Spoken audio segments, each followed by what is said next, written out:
তো আমাদের একটা নেমন্তন্ন এসছে, সেটা হচ্ছে আমার মানে এক মামার মেয়ের বিয়ে। তো সেখানে হচ্ছে পূজা কি পড়ে যাবে সেটাই বুঝতে পারছে না। তুমি কিন্তু সকাল থেকে রেডি হো, চুপ কর। পারবে তুমি বেরোতে? মানে আমি মনে হচ্ছে 10 ঘন্টা মেকআপ করে তারপর যাবো। কটায় বেরোবে? আমি 4টায় বসলে 5টায় বেরোতে পারবো। আমার খুব বেশি হলেও শাড়ি পরতে রেডি হতে খুব বেশি হলেও 40 মিনিট লাগবে। কটায় বেরোবে বলেছে তোমার মা?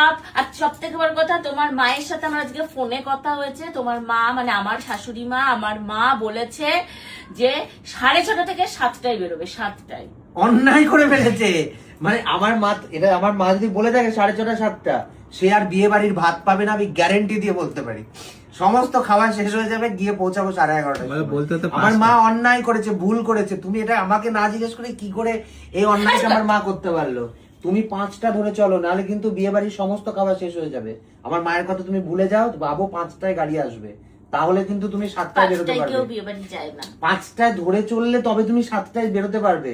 ঠিক আছে, নাহলে কোনোভাবে। আচ্ছা ভাই চুপ করো না, দেখা যাবে। তুমি 7টা ধরে চললে মিনিমাম 10:30টার আগে বাড়ি থেকে বেরোতে পারবে না। ঠিক আছে, আমি লিখে দিলাম। ঠিক আছে। যদি আমার মা যদি ভুল করে থাকে, তাহলে তাকে বাড়িতে ভাত রান্না করে খেতে হবে।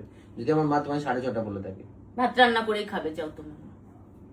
মানে কালকে 11টায় বেরোবে বলে দুপুর 2টোর সময় বেরিয়েছে। নিজেই তো এসছো 12টা কততে, তাহলে আমি এসে বা করবোটা কি? তুমি তো রেডি। আমি যদি 11:11 দিয়ে আসতাম, তাহলে তখন আমি রেডি ছিলাম। না, কোনোদিন হতে পারে না এটা। স্বর্ণ আসবে, তারপর আমি শাড়ি জামা কাপড়টা পরবো, এটা আমি ওকে বারবার বলেছি। আরে এটা তো রংটা তো আগে বদলে নেবে। সব হয়ে গেছে, রং বদলাতেই লেগে যায়। সব হয়ে গেছিল আমার, এসেই তুমি তারপরে হচ্ছে ঘুটুর শুরু করেছো। শাড়িটা নিয়ে একবার এই আঁচলে, একবার এই আঁচলে। আরে না, তুমি ডিসাইড করে ফেলেছো যে তুমি একটা বেনারসি শাড়ি পরবে। ধরো তুমি ডিসাইড করছো একটা বেনারসি শাড়ি আমি পরবো, তাহলে তো মানুষেরা পরার পরে দেখে। পরার আগে ব্লাউজটা নিয়ে এই কাঁধে একবার শাড়ি, আবার এই কাঁধে একবার শাড়ি। এইটা ভালো লাগছে। মানে আগের দিন রাত্রিবেলা ধরো একটা 30 মিনিটের কনফ্রন্টেশন হয়ে গেল এটা নিয়ে, ফাইনাল হলো যে লাল রঙের বেনারসিটা পরছে। পরদিন সকালে মেকআপ করার পর যখন শাড়ি পরতে যাবে, কি করবে? ওইটা পরে বলবে এইটার থেকে মনে হয় সবুজটাতেই বকো একবার, বলে সবুজটা বের করে আনবে। আবার সেই রাত্রিবেলা যে কেসটা আপনি করে রেখে শুয়েছেন, সেইটা সকালবেলায় আবার রিপিট করাবে ওই 4 কাটা শাড়ি দিয়ে ট্রায়াল করে করে। তো এইখানে সময়টা যায় না। আগের দিন রাত্রিবেলা তুমি যদি ডিসাইড করেই রাখো যে আমি এই শাড়িটা পরবো, আবার পরের দিন সেটা নিয়ে টানাটানি করার কি দরকার? ঠিক আছে, তোমাকে সেটা ভাবতে হবে না, আমার থেকেও বেশি তুমি করো এইসব। কোনোদিন আমি করি না।